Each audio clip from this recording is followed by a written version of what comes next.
Know yourself and your enemy. Self-knowledge as a weapon on. The battlefield of modern life, armies don't use swords, they use words. Wars aren't fought in open fields, but in boardrooms, on social media, in relationships, and often inside our own minds. In this scenario, Sun Tzu's most powerful teaching remains more relevant than ever. If you know the enemy and know yourself, you need not fear the result of 100 battles. But who is the enemy? Sometimes it's a professional rival, other times it's a life circumstance. But most often, the most dangerous enemy lives within us. It's the doubt that sabotages, the fear that paralyzes, the anger that explodes at the wrong time, the pride that blocks growth. That's where the power of self-knowledge comes in. The inner battlefield Andre, 32, a manager at a growing startup, was surrounded daily by deadlines, targets, and pressure. He thought his biggest challenge was outperforming the competition. But the real battle was his impatience. He yelled at his team, slept poorly, and punished himself as if failure were a crime. Only after seeking mentorship did he hear the phrase, "Andre, you're fighting the wrong enemy." That was the turning point. He began to observe his patterns. Why did delays infuriate him? Why couldn't he delegate? Why did he always need to be right? The question seemed simple, but the answers broke him open. He discovered that his fear of failure came from childhood, from a demanding father. Once he understood that, everything changed. His leadership improved, his team thrived. He learned to win from the inside out. Knowing yourself is strategy, not self-help. Self-knowledge isn't just about meditating or taking personality tests. It's pure strategy. It's knowing where your weaknesses lie so you can guard them. It's identifying your emotional triggers so they don't control you. It's understanding your passions, your limits, your true motivations. Are you in control, or are you being controlled? What easily throws you off balance? Do you recognize when you're being manipulated? What decisions do you make out of fear instead of strategy? Answering these questions honestly already puts you ahead of 90% of people. And what about the external enemy? Knowing others is equally essential. If you're competing for a job, a contract, or even someone's affection, it's vital to understand the person on the other side. What do they value? What are their vulnerabilities? What are they afraid of losing? But remember, knowing is not hating. It's understanding in order to act intelligently.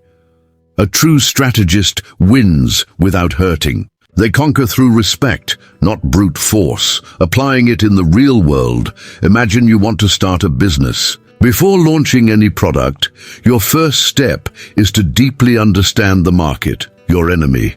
But more importantly, you must understand yourself.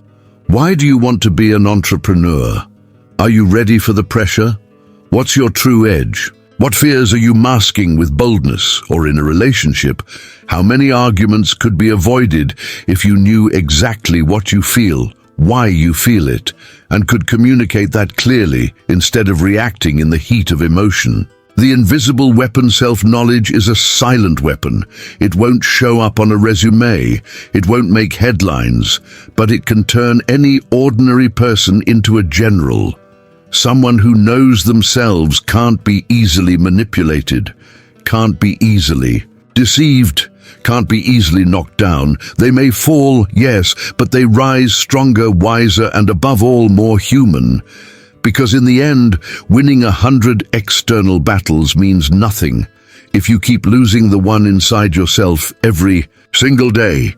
War is a game of strategy, winning without fighting. There is a hidden beauty in a silent victory, the kind no one notices, the kind that happens before the confrontation, in the invisible field of planning. Sun Tzu said, "The supreme art of war is to subdue the enemy without fighting." In today's world, where everyone seems to compete for attention, followers, status, or recognition, the idea of winning without conflict may sound like fantasy. But it is precisely this that separates strategists from the impulsive, the wise from the loud. The art of not reacting. Camilla was a lawyer, but her true talent was behind the scenes. Discreet, observant, always a few steps ahead. She never engaged in direct conflict. Many of her colleagues mocked her excessive calmness, until the day an internal dispute threatened her position at the firm. Instead of confronting her rival, she gathered evidence, spoke to the right people, and made her moves with serenity. While everyone expected an explosion, she acted with surgical precision. In the end, not only did she keep her job, but she also earned the silent respect of those who once underestimated her. She won without fighting. The power of planning. Imagine the difference between two salespeople. One goes door to door, offering a product without even knowing if people need it. The other studies the audience, observes habits, uncovers pain points, and offers tailored solutions. Who do you think will go further? Planning means visualizing the victory before the battle even begins. It's about choosing the terrain, the timing, and the right tools. It's about avoiding unnecessary losses. How many wars, relationships, or business ventures have failed because someone attacked too soon? The enemy of strategy, the ego. The greatest obstacle to strategic victory is the ego. The ego wants fast responses. It wants to display power. It wants to react to every provocation. But the ego is blind. It puts you on the front lines when intelligence would have advised waiting in the shadows. Sun Tzu teaches us that true power lies in self-mastery. The most powerful general is not the most violent. It's the one who knows how to choose the right battles, and even more, knows how to avoid them when necessary. Applying it to personal and professional life at work. Instead of trying to prove you're better than your colleagues, be so efficient and discreet that your results speak for themselves. Use the strategy of silent excellence. On social media, don't get involved in debates that lead nowhere. Victory lies in protecting your peace and reputation. In relationships, not every provocation deserves a response. Not every conflict needs to be won.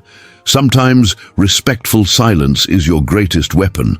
In business, be like water, adaptable, flexible, yet powerful. Analyze, position yourself, and strike only when you know the ground is fertile for victory.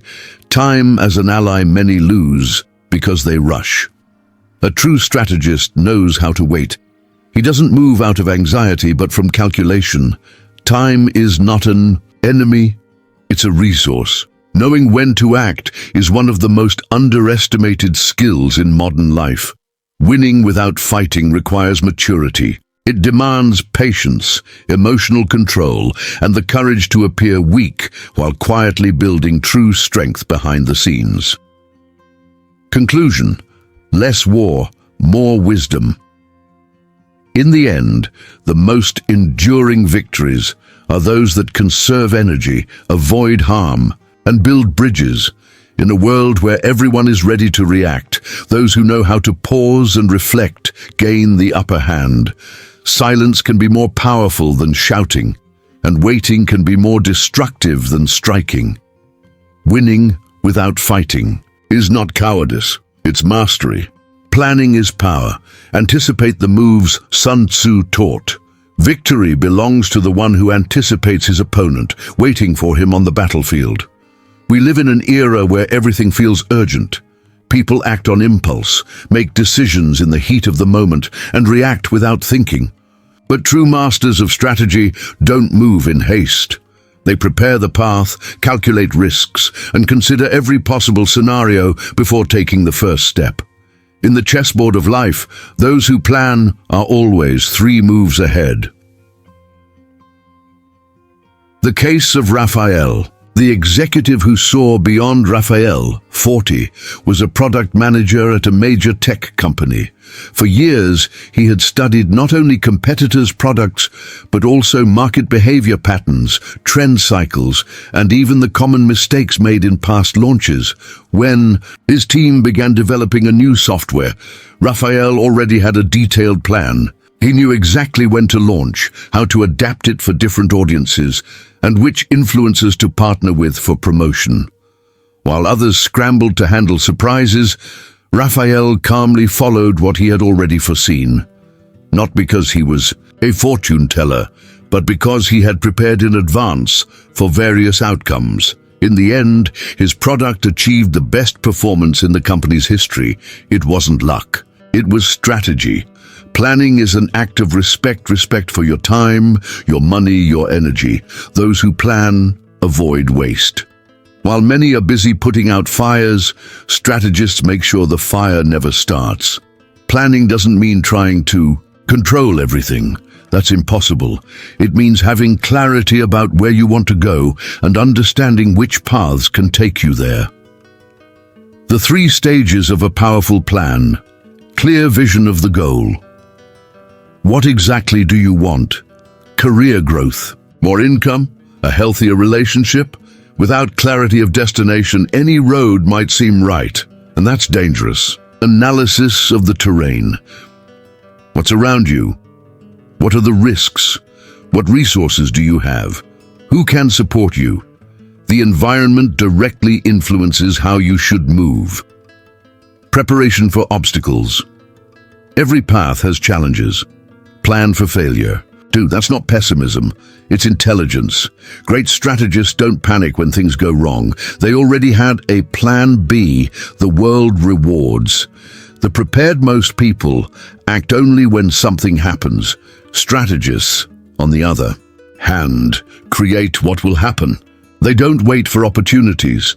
They shape favorable conditions for them to emerge. Real-world examples. In careers, instead of waiting for a promotion, build your authority now.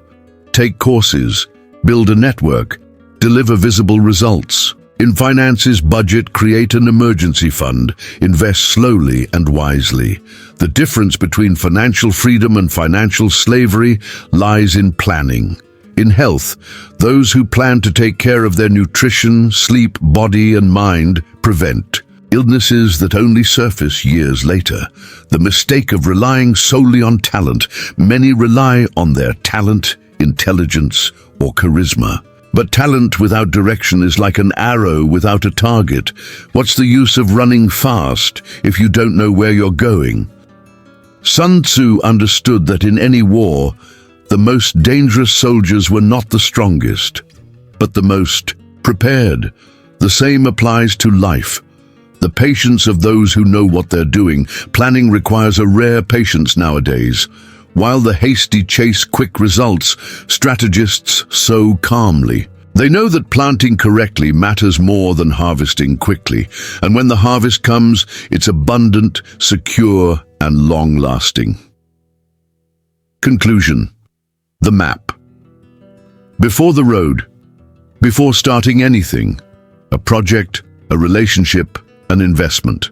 A stop and think, plan, study, anticipate. Success doesn't begin with action, it begins with a well-constructed intention. Those who plan, rule. Those who constantly improvise survive, but never reign. The battlefield terrain. Know the game. Yorin Sun Tzu said, "Know the terrain and you will win every battle." Imagine a skilled warrior, strong and well-armed, entering a dense forest without knowing the paths, the dangers, or the shortcuts. All his strength becomes useless in the face of the unknown. Now imagine another, less powerful, but who knows every stone, every curve, every trap in the area. Who do you think is more likely to win? In modern life, the terrain is the environment in which you operate, the industry you work in, the social circle you move through, the city you live in, even the culture of the company you work for. Ignoring that context is like going to war blindfolded. Knowing where you are is more important than knowing what to do. Luciana was a talented architect. She had innovative ideas, a sharp aesthetic sense, and plenty of drive. But when she opened her first studio in a small conservative town, she tried to impose a bold, ultra-modern style that didn't resonate with the local audience. The result? Bankruptcy in less than a year. She only began to thrive again once she realized her mistake wasn't in her talent, but in her lack of understanding of the terrain. From then on, she adapted her ideas to local tastes, slowly introducing innovation in a more subtle way. She grew quickly and gained respect. She didn't change. Her perception of the context evolved. The terrain shapes the strategy. The same product might succeed in one neighborhood and flop in another.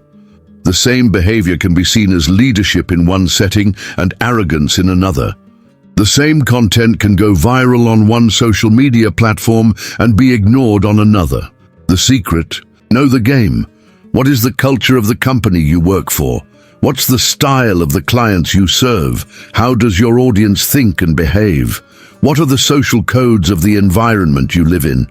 These answers shape your strategies, because what works in one terrain can be disastrous in another. Studying the field is strategy, not paranoia. Some people mistake environment analysis for excessive caution, but it's quite the opposite. Knowing the terrain gives you the confidence to advance with precision. You stop operating on trial and error and start acting with intention. Those who observe before acting may seem slow at first, but they surpass everyone else who rushes without direction. Modern types of terrain. Let's translate Sun Tzu's concepts into today's world.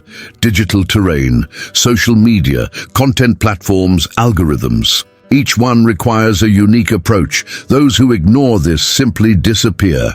Corporate terrain, knowing who holds power, the unspoken rules, and the internal influence networks.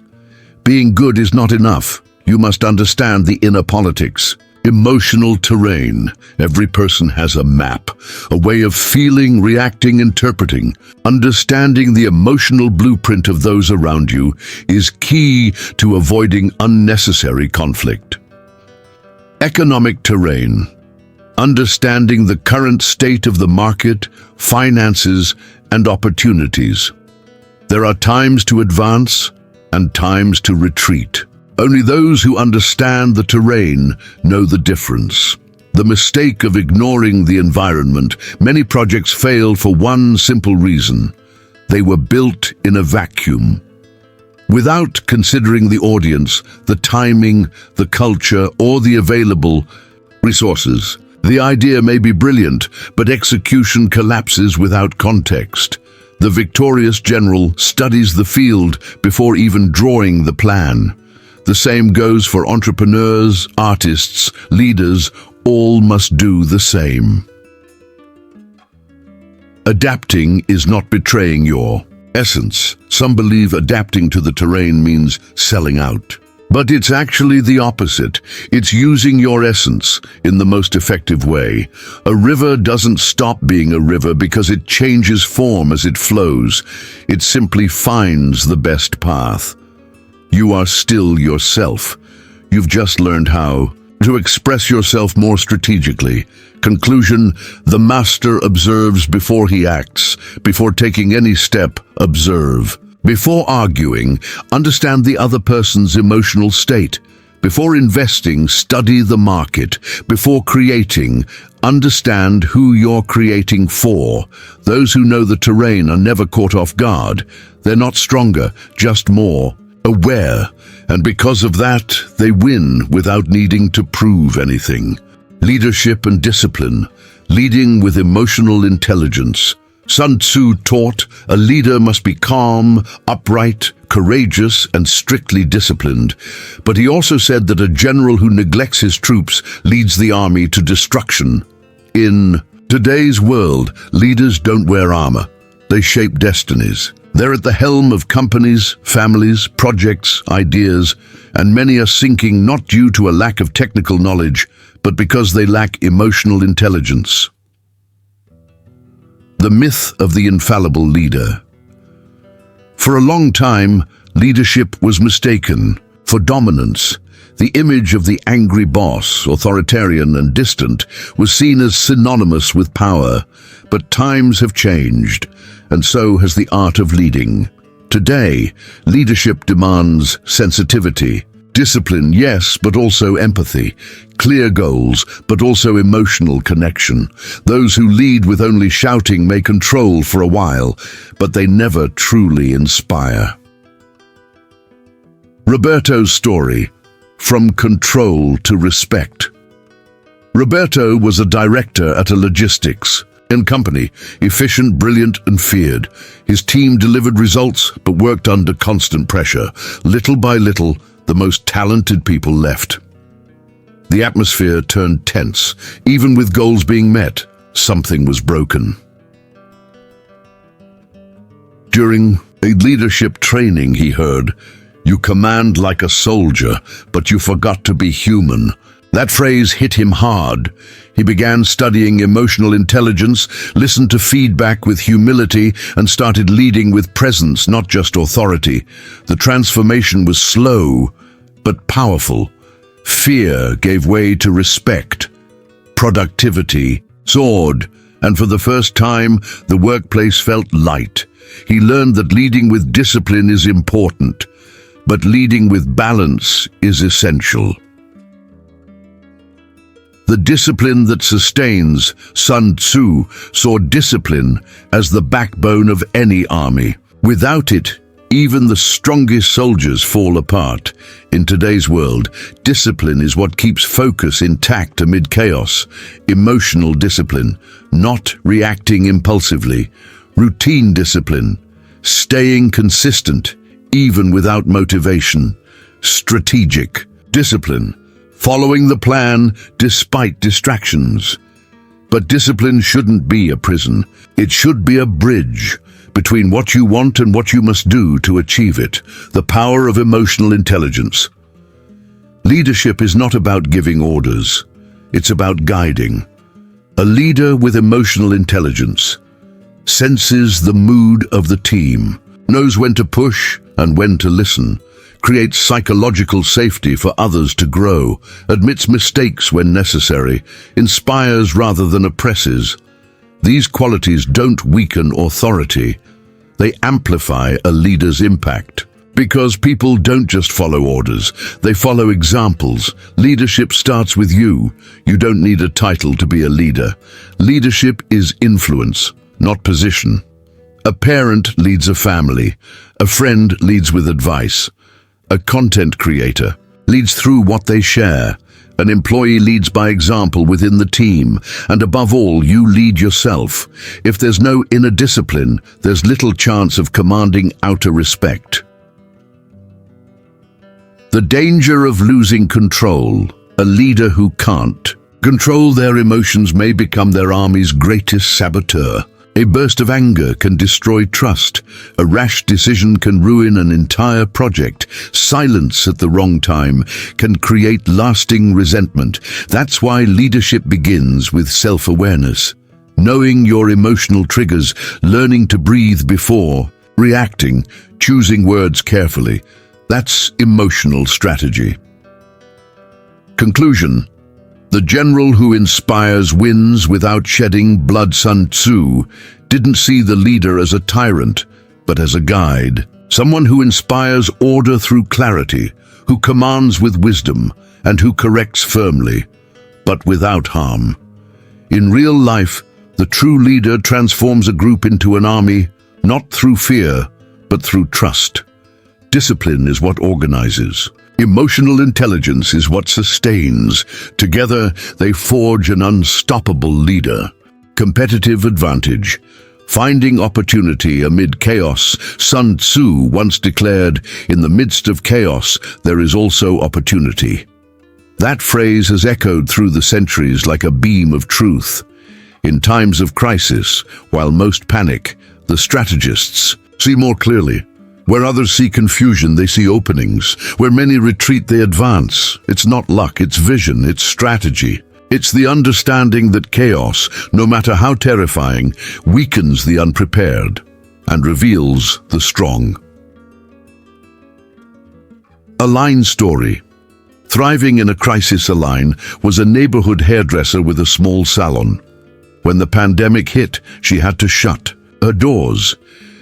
Panic set in, bills piled up, clients vanished, and no money was coming in. But instead of waiting for things to return to normal, she acted. She started filming videos with home hair care tips, partnered with product suppliers, and created personalized kits for delivery. Within 3 months, she was earning more than when her salon was open. She turned chaos into momentum, and when everything reopened, she not only got her old clients back, she had a new online clientele, loyal and expanding. The difference between the average and the strategic. While most people react, the strategist analyzes.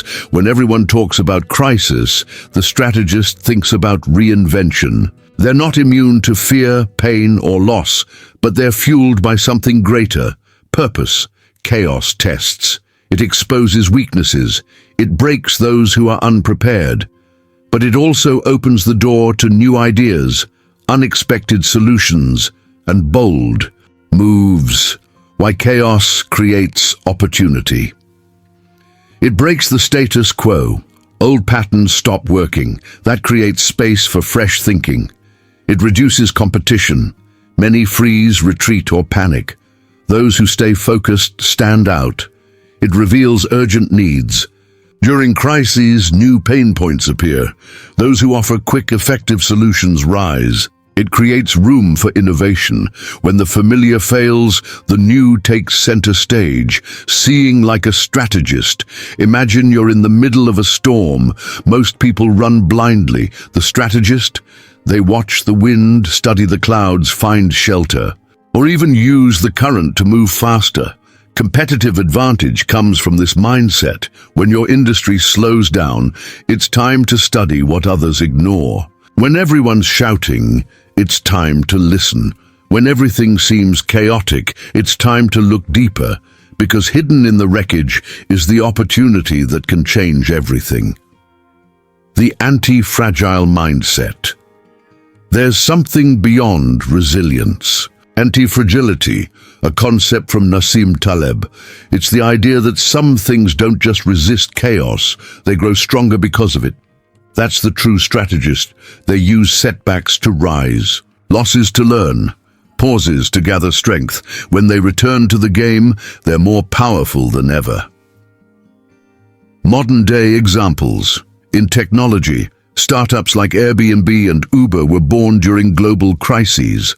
In careers, many professionals rose because they chose to learn new skills while others waited for the storm to pass. In personal life, relationships are tested under pressure. Those who learn to listen grow stronger. Those who ignore the cracks collapse. The key: smart action, not panic. Chaos demands movement, but not just any movement. It requires intelligence, calm, and strategic thinking. Sun Tzu would never recommend rushing onto a battlefield without understanding the terrain. So in hard times, pause, observe, study the new landscape, then move with focus, clarity, and courage. Conclusion: become indispensable in the storm while the world runs in circles. Be the one who walks in a straight line. While everyone avoids the smoke, be the one who walks into the fire. Or better, yet uncovers what's behind it. Chaos is not the end. It's an invitation to rethink, to innovate, to leave the crowd behind and build something meaningful even when order returns. Those who see opportunity in chaos never depend on luck. Again, the power of intelligence. Information is the ultimate weapon, Sun Tzu once said. With clarity, if you know the enemy and know yourself, you need not fear the result of 100 battles. But if you know neither the enemy nor yourself, you will. lose every single one. He also emphasized the importance of spies in any army. There is no greater art than knowing what the enemy is thinking. In the modern world, espionage has taken new names: research, market analysis, strategic observation, reading the landscape. But the principle remains the same. Who holds the information holds the power. Daniel's case. Winning. With data, Daniel owned a small men's fashion brand. The competition was massive. Instead of trying to outshout competitors or slash prices, he chose a smarter path. He studied. For 3 months, he combed through comments on rival stores, analyzed customer behavior, tracked complaints, desires, and shopping patterns. Then he saw a gap no one else was addressing: fashionable, well-fitted clothes for plus-sized men.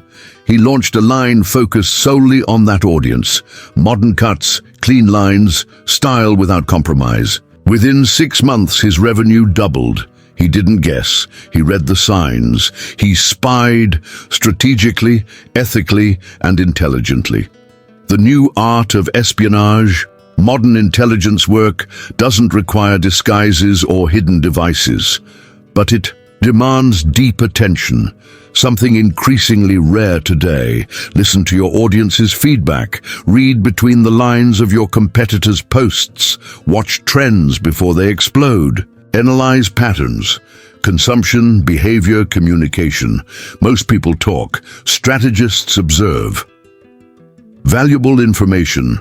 The currency of the 21st century. Once gold-defined empires. Now it's data. Tech giants rule the world because they know more about you than you do. Politicians win elections through algorithms and psychological profiling. Brands launch precise campaigns after dissecting every detail of your habits. To ignore this is to enter battle without a map. Intelligence is not manipulation. It's understanding. Some might see studying others as manipulation. But strategic intelligence is deep comprehension. It's understanding to serve better, to position smarter, to protect yourself. Imagine a leader who understands the fears and motivations of their team. They anticipate problems, provide the right solutions, and build loyalty. That is pure strategy. How? To apply intelligence in everyday life on social media. Watch what people praise, criticize, or share. That tells you what they value. With competitors, observe their communication, product launches, and where they're investing. That reveals opportunities and blind spots. In the workplace, read the invisible dynamics. Who holds influence? Who's unhappy? Who's growing fast? In your personal life, listen more, observe more. Sometimes what someone doesn't say says everything. The danger of acting without intelligence. Those who act without information expose themselves. They make blind decisions, build strategies on hunches, and later wonder why things went wrong. Real strategy is fueled by data, perception, and active listening. It's like playing chess while already knowing your opponent's next 3 moves. That's not cheating. That's preparation. But information alone is worthless. Without action, knowing everything but doing nothing is the same as knowing nothing. The secret is to act based on what you learn. Change your speech. Tweak your product. Adjust your path, always with conscious direction. Conclusion: true strategy is listening to the world. In a time when everyone's shouting for attention, the true strategist wins by listening. Listening to the market, listening to the team, listening to the whispers of the future. Those who listen can anticipate. Those who anticipate rarely lose, and those who rarely lose become unshakable over time. Because in the end, knowledge, even when quiet, speaks louder than brute force. Strike with purpose. The power of focused action. Sun Tzu was clear. He who tries to attack everything weakens his army. We live in a time where distraction is constant and the temptation to do it all is stronger than ever. People want to launch 10 businesses, start 5 side projects, manage 3 social media accounts, and still maintain a perfect personal life. In the end, they're exhausted and rarely victorious. Action without focus is like shooting arrows in every direction. None of them hit the target. The trap of being too busy. Gabriel was a talented designer. He said yes to everything: websites, logos, book covers, brand identities, social media posts. He worked 12 hours a day, yet always felt behind. One day he paused, reviewed his best work. A clear pattern emerged. His true strength was in building complete brands, concept, narrative, identity. He made a choice: focus only on that. His income doubled. His peace returned. He stopped shooting everywhere and started aiming with precision. Gabriel realized that more than acting, one must act with direction. A precise strike has a purpose. Sun Tzu taught that attacking is not the first option, but when it becomes necessary, make it swift, targeted, and with maximum impact. In today's world, attack means acting with intensity toward a goal. It could be launching a product, switching careers, leaving a toxic relationship, taking a public stance, making a bold investment. But in all cases, one rule remains: don't move without clarity, because action without purpose drains energy, but brings no results. Movement, progress.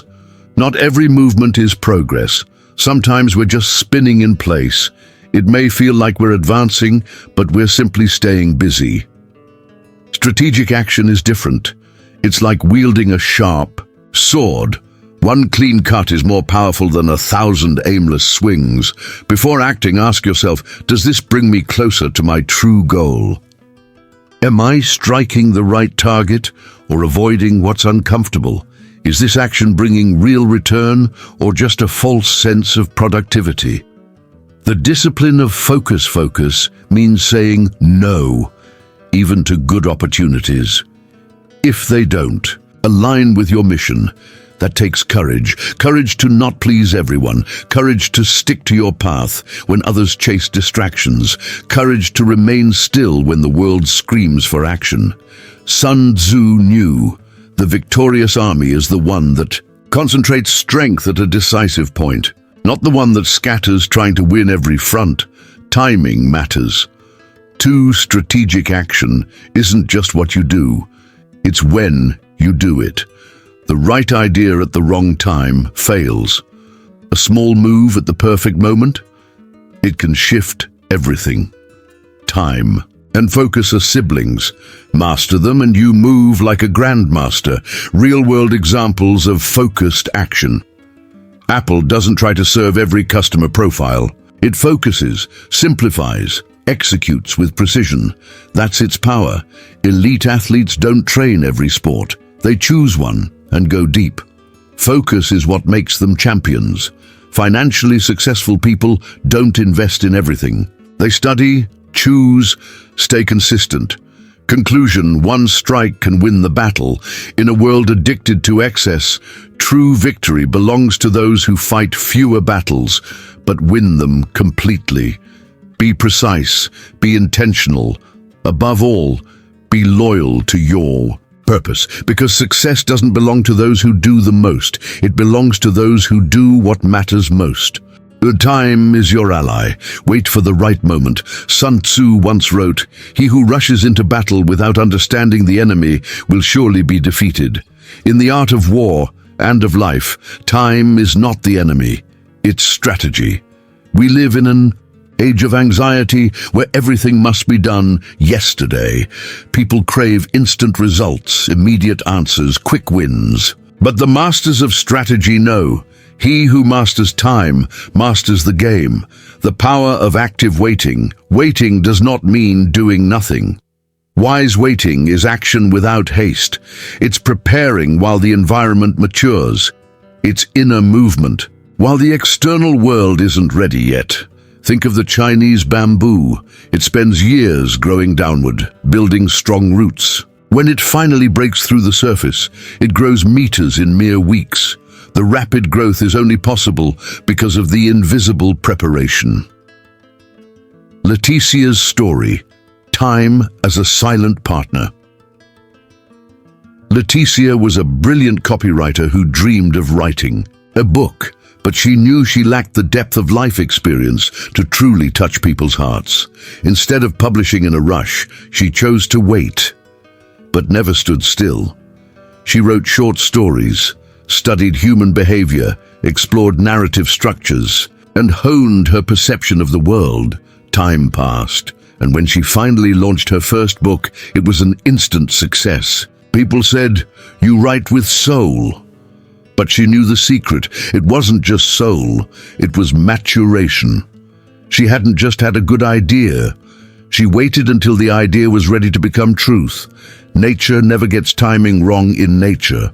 Everything has its time. A ripe fruit is sweet only when harvested at the right moment. Too early, it's sour. Too late, it's rotten. A seed planted out of season will not blossom, no matter how fertile the soil, and no matter how violent the storm, it too shall pass. Our decisions, projects, and confrontations follow the same law. The same action can be a triumph or a disaster, depending on the timing. Why acting too soon is so costly. Blind anxiety. Decisions made in the heat of emotion are rarely wise. Incomplete scenario, you might be missing key information. Unripe resources, you may lack money, energy, emotional strength, or support. Wrong timing, the other side may not be ready to hear or accept your message.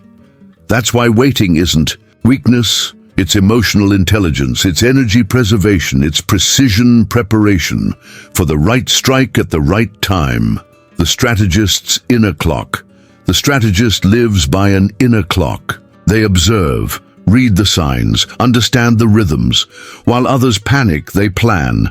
While others run, they walk with purpose. And when the time comes, they act without hesitation. Because those who prepare don't fear the moment, they own it. How to make time work for you. Study during moments of stagnation. Quietly develop your skills behind the scenes. Wait for the right setting to act, but keep building. Don't enter conflicts just to react. Enter to win. Time matures people, ideas, and strategies. Those who respect time are respected by it. The common mistake, confusing speed with progress. We live under the illusion that whoever arrives first wins. But often, those who arrive first get lost or burn out before the finish line. True progress doesn't lie in speed, but in consistency. Conclusion: time doesn't delay, it aligns. There are moments when everything seems still, when nothing moves. But that's when roots deepen, when ideas solidify, when the warrior sharpens his blade in silence. Wait. But prepare while you wait, because time does not favor the idle, it favors those who move wisely. As Sun Tzu said, patience is a form of strength. Conceal your intentions. The art of persuasion and hidden strategy. Sun Tzu left us with one of the sharpest lessons in all his teachings. All warfare is based on deception. It's not about lying. It's about not revealing your plan before the right time. About not letting your opponent predict your next move. About not showing your strongest card until the exact moment you intend to play it. In today's world, where everything is shared, posted, and exposed online, this lesson is even more vital. Those who reveal too much surrender their power. Breno's story. The silent strategist Breno was a manager at a large company. He had clear ambitions for growth, but he never spoke of them openly. While others fought for attention from upper management, Breno observed. He studied internal dynamics and quietly built powerful alliances. During a major corporate restructuring, when many were let go due to ego games and overexposure, Breno was promoted. They said he was the only one thinking like a true general. He won without ever engaging in battle because he never revealed his hand. Why the modern world rewards the quiet player. Today, there's a cultural obsession with oversharing. Plans, goals, behind the scenes. But real strategists know not everything should be revealed. Those who talk too much expose their weaknesses. Those who rush to show off lose the element of surprise. Those who reveal their emotions too easily become easy to manipulate, controlling what you show, controlling what you can achieve. The art of being clear, but never predictable. To conceal your intentions doesn't mean to be fake. It means to be strategically opaque. You can be kind, honest, and even transparent, while still keeping your true goals, emotions, and next steps guarded. This is the essence of strategic persuasion. Reveal just enough to build trust and hide just enough to maintain power. Modern applications of hidden strategy in business never fully disclose your profit margins, suppliers, or next market moves. In your career, keep your long-term ambitions to yourself. Let your results do the talking. In personal relationships, not everyone needs full access to your life. There is strength in mystery and peace in privacy. On social media, don't post your plans before they happen. Execute first, reveal later, or never. The difference between manipulation and strategic persuasion. Manipulation hides the truth to take advantage. Persuasion manages the truth to protect the advantage. It's like chess. You don't lie about your pieces. You simply don't announce your next move. The dangers of too much transparency. You become an easy target. You become predictable. You give advantage to competitors who didn't even know they were competing with you. Sometimes silence is more powerful than speech. The doubt you place in others' minds becomes a weapon they never saw coming. When to speak and when to stay silent. Use the power of concealed intention to spark curiosity, attract allies, and confuse rivals. But when the time comes to act with full force without hesitation. The key lies in balance. Plan quietly, move subtly, act boldly, but never expose your soul to the game. Conclusion: he who controls what he reveals, controls what he conquers. True strength often lies in appearing weak, true brilliance in seeming ordinary. The true strategist knows being underestimated gives you the freedom to strike without warning. To conceal your intentions is not weakness, it's protection. It's intelligence. It's ensuring that when your victory arrives, no one saw it coming. Morale and motivation. The spirit of the team is the key. Sun Tzu was clear. An army without morale is already defeated. It doesn't matter how sharp the weapons are, how brilliant the plan is, or how strong the leader may be. If the soldiers are unmotivated, divided, or without purpose, collapse is only a matter of time. Today, armies have new forms: corporate teams, creative crews, startup squads, families or communities. But the rule remains the same. Without morale, there is no victory. Clara's story, the leader who reignited the spirit.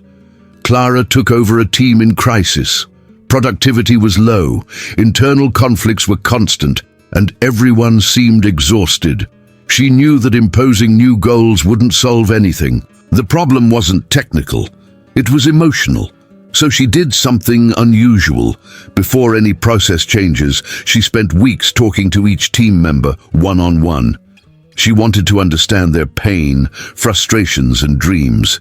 She created small rituals of recognition, encouraged mindful breaks, redesigned internal communication with more listening than pressure. The result: the team began to smile again.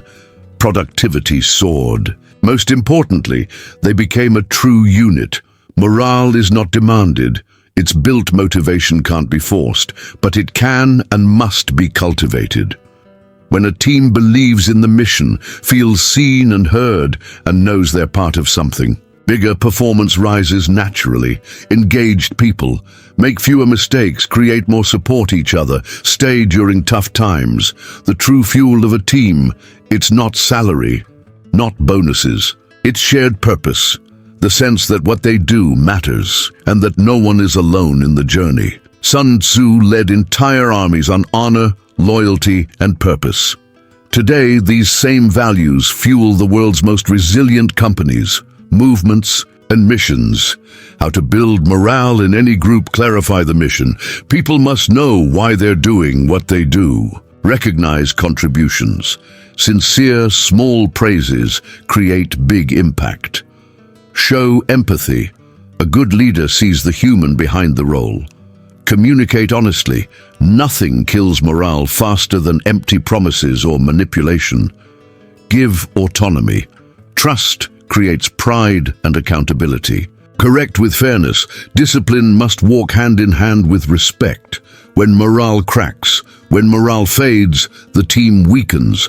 Gossip replaces collaboration, fear replaces creativity, internal competition kills shared vision. A divided team is a defeated army before the battle even begins. That's why a leader's role isn't just to design strategy, it's to keep the flame of trust and unity alive. Motivation is also a personal responsibility. If you're part of a team, and we all are in some way, you must care for your own inner drive. How are you taking care of yourself? What inspires you? How do you handle setbacks? You are a link in the chain, and a weak link can break the whole system, the invisible force that wins wars. You won't find morale in spreadsheets, but you'll feel it in the room, in the tone of emails, in the spark in someone's eyes. It's in the subtle "let's go" before a tough meeting. In the "count on me" whispered during crisis. That invisible force is what turns scattered groups into unshakable armies. Conclusion. The heart of the troop is stronger than the arm of the general. Sun Tzu knew without spirit there is no victory. Those who lead with soul inspire. Those who connect to the mission transform. Those who motivate with truth leave legacies. The real battlefield is inside people, and those who win there win anywhere. Adapt or die. The golden rule of the 21st century. Sun Tzu wrote, "Be extremely subtle, even to the point of formlessness. Be utterly mysterious, even to the point of soundlessness. Thus, you can direct the fate of your opponent." With this phrase, Sun Tzu anticipated what we now call adaptability. On the battlefield, winning isn't always about having more strength or resources. It's about being able to change shape when the situation demands it. And in today's world, where everything shifts in seconds, adapting is no longer an advantage. It's survival. Amanda's story, from a local store to a digital empire. Amanda owned a small home decor shop in the city center. For years, business was steady and loyal, but then came the changes: more online shopping, fewer customers downtown, growing competition from massive platforms. At first, she resisted, until she realized the old way no longer worked. She studied digital marketing, launched an online store, created engaging content on Instagram and TikTok, and built a loyal community around the idea of soulful homes. 2 years later, her physical store became just a showroom. Her digital business had grown by 300%. She understood the secret. Those who don't change vanish. Those who change lead. Adaptability is not weakness. It's strategic intelligence. Many confuse firmness with rigidity, but firmness lies in vision, not in method. A true strategist knows what they want, but is willing to change paths to get there. Imagine an arrow fired straight. If the wind shifts, it misses the target. Now imagine a missile, constantly Adjusting its course, it hits the mark despite turbulence. Are you the arrow or the missile? The dangers of rigidity. Companies that ignore trends vanish. Professionals who resist new skills fall behind. Relationships that don't evolve become prisons. Content creators who stick to old formulas lose relevance. Rigidity kills, flexibility saves. How to develop adaptability. Embrace discomfort. Change hurts, but reinvention is born through that pain. Keep learning. The new world requires constant growth. Never believe you're done. Listen to the environment. What are people saying? What has changed? What no longer works? Test without fear. Don't wait for perfection. Experiment, adjust, improve. Let go of the old. Sometimes what got you here won't take you further. Inner adaptation matters. True adaptability doesn't just happen out there, it begins within. You must realign your mindset, change habits, re-examine beliefs, let go of what no longer serves you. Sun Tzu knew that the most dangerous warrior is the one who flows like water. He adapts to terrain, slips between stones, flows around obstacles. He wins, not through brute strength, but through fluidity. Real-life examples of strategic adaptation. Uber didn't win by being the best. It won by adapting to a new mobility model. Netflix started as a DVD rental service, but pivoted in time to dominate streaming. Major brands reinvent themselves every year because they know the consumer evolves daily. You must evolve too, not to please others, but to keep making an impact. Conclusion: be like water, change your shape, never your essence. The secret is not changing who you are, it's changing how you act, react, and deliver what you do best, in tune with the world around you, the leader, the warrior, the entrepreneur, and the human being who learns to adapt doesn't just survive. They thrive, they lead, they win. On life's battlefield, you don't have to be the strongest. You just have to be the most flexible.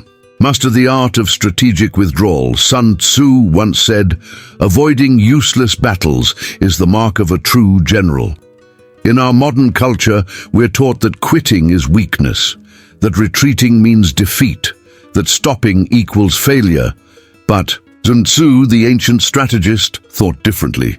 The true warrior is the one who knows when to stop, because not every battle is worth the cost.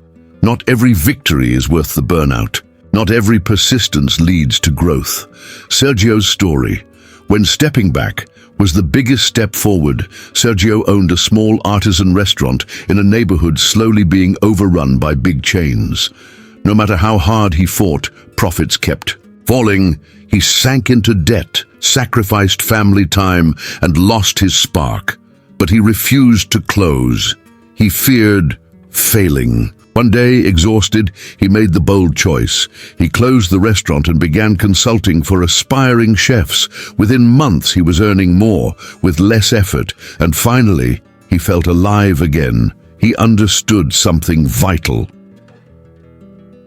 Retreating from a battle isn't quitting the war, it's choosing the right battlefield. Knowing when to retreat is knowing what to protect. A wise general doesn't insist on fighting when the terrain is unfavorable. He steps back, regroups, studies, and returns stronger on better ground. The same applies to life, a business that no longer sustains itself, a relationship that only hurts, a project that drains you with no reward, a partnership that only takes. Retreating isn't losing, it's choosing not to waste. Reasons for a strategic withdrawal: preserve resources, time, energy, money, health, all limited. Reduce damage. Sometimes continuing is more harmful than stopping. Redirect focus. Leaving a useless fight makes room for a real opportunity. Keep your dignity. Not every end needs blood. Wisdom creates graceful exits, but be careful. Don't confuse withdrawal with running away. Running is driven by fear. Retreat is driven by strategy. Running means quitting without a plan. Retreat means stepping back to see the full picture. Running is weakness. Retreat is intelligence. The difference lies in the consciousness of your choice. Pride, the greatest enemy of strategic withdrawal. Often, we hold on simply out of pride. We don't want to seem weak. We don't want to admit we were wrong. We don't want to lose face, but pride has toppled entire empires. And today, it still crushes projects, families, careers, even lives. Remember, those constantly trying to prove themselves are at war with their own ego. Modern examples of intelligent retreats. Major companies pull out of unprofitable markets to focus where they thrive. Leaders change their message when they realize the path no longer makes sense. Creators pivot when their audience shifts. Wise people close chapters with gratitude, not bitterness. How to know when it's time to retreat when you're giving everything and still only receiving exhaustion. When the emotional toll outweighs any possible reward. When the only reason you're staying is fear of what others will think. When continuing would mean losing yourself. Conclusion: retreating is a way of continuing. With more strength, life's battlefield is long. Some wars last years. Fighting bad battles too long can take you out of the game before your real victories begin. The true strategist chooses where, when, and with whom to fight, and has the humility to know that you can't win them all, but you can learn from them all. Master the art of retreat, because only those who know when to stop can keep going much, much further. Use your opponent's energy to your advantage. Sun Tzu taught, if your enemy is angry, irritate him. If he is relaxed, exhaust him. If he is united, divide him. But beyond tactics, he understood a subtle and powerful principle. Don't fight. Energy, redirect it.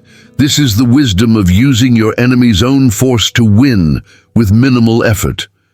In jiu-jitsu, this is art. In life, it's mastery. Luana's story. Turning criticism into fuel. Luana was a personal finance influencer, slowly gaining attention. One day, a well-known expert began publicly criticizing her, saying her advice was too simplistic. She could have retaliated, could have started a war online, but she chose a different path. She turned the criticism into content, created a video series called Simplifying What They Say Is Complicated. With humor, clarity, and facts, she doubled her following, even gaining some of her critics' audience. Luana understood, negative energy can be fuel, if you know how to redirect it. The common mistake, responding with anger when attacked. The first instinct is to react, to fight back, to shout louder. But that only feeds the fire. Sun Tzu knew, doing this drains your focus and energy. Instead, the master strategist absorbs the blow and turns it into power, like bamboo in the wind, bending but never breaking. How to strategically use someone. Else's force turn attacks into visibility. Every public critique is a chance to show your poise and depth. Transform opposition into growth. What triggers you often points to what you need to refine. Highlight contrast. Their aggression makes your calm shine brighter. Let them burn themselves out. The impatient self-destructs. You just need to remain grounded. In real life, practical applications. Unfair competition. Study their strengths. Improve yours and surprise the market. Personal criticism, respond with consistent results. Nothing silences more than proof. Workplace provocation, keep your focus. People always notice who is unshaken and who is unstable. Weakness versus flexibility. Some confuse absorbing with submitting, but it's not the same. The weak bow their heads out of fear. The flexible bend with strategy, knowing exactly when and how to rise. It's like sailing. The same wind that capsizes the boat can also carry it forward. The secret isn't in the wind, it's in how you set your sails. When resistance is foolish and yielding is genius, picture fighting against a river's current with your bare arms. You tire fast and go nowhere. Now picture floating, sensing the rhythm of the water, letting it carry you forward. Life works the same way. Not all energy needs to be fought. Much of it can be channeled. The goal isn't to defeat the other. It's to win with them, without them even noticing. Conclusion: their force is your gift if you know how to accept it. Sun Tzu was a master of using his opponent's power for advantage. He knew you don't need to be stronger, louder, or faster.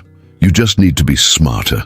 And intelligence, on the battlefield or in life, is knowing that even the wind against you can move your ship forward if you know how to adjust your sails. The silent victory, when no one needs to know you've won. Sun Tzu, with his timeless wisdom, once wrote, "The pinnacle of excellence is not to win every battle, but to defeat the enemy without fighting."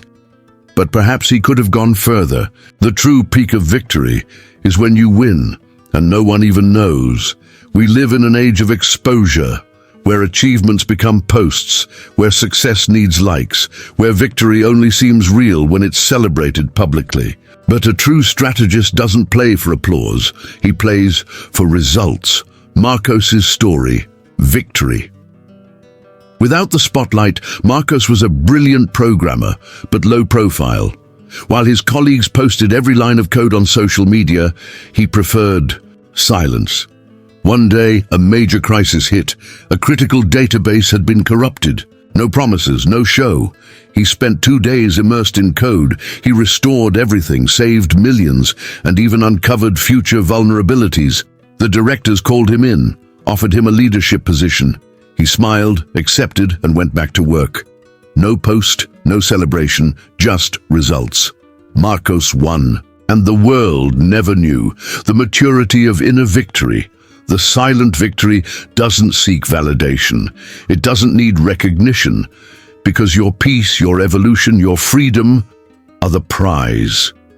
This is the most powerful kind of win. The one that liberates you, the one that doesn't feed your ego, the one that builds instead of destroys, the one that grows quietly, like the roots of a centenary tree. Why silence holds power. It protects your energy. Not showing everything shields you from the need for external validation. It keeps you unpredictable. The world doesn't know your next move, and that's pure strategy. It preserves humility. You don't get lost in the pride of your achievement. It builds consistency. Instead of chasing applause, you pursue real progress. The world shouts, masters whisper.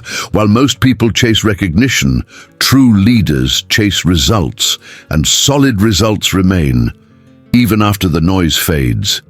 The strategist wins and moves on. He doesn't need to prove anything. He doesn't need to win again just to be remembered. He already won, truly, and that's enough. How to apply the silent victory in life. Financial growth. It's not about showing the new car. It's about sleeping peacefully. Career. It's not about impressing the boss. It's about becoming indispensable. Relationships. It's not about flaunting a perfect couple. It's about living truthfully together. Personal growth. It's not about posting your change. It's about changing, period. The victory no one can take. What's shouted can be challenged. What's displayed can be envied, but what's lived truthfully can't be erased. The silent victory lasts even when the stage lights dim, because it lives inside you, in your eyes, your calm breath, your clean conscience. Conclusion. Let your greatest win be simply being yourself. No need to prove it. Sun Tzu won without war. You can win without an audience. The silent victory is the most solid, the most elegant, the most liberating. In the end, you'll know you've won, and that will be more than enough.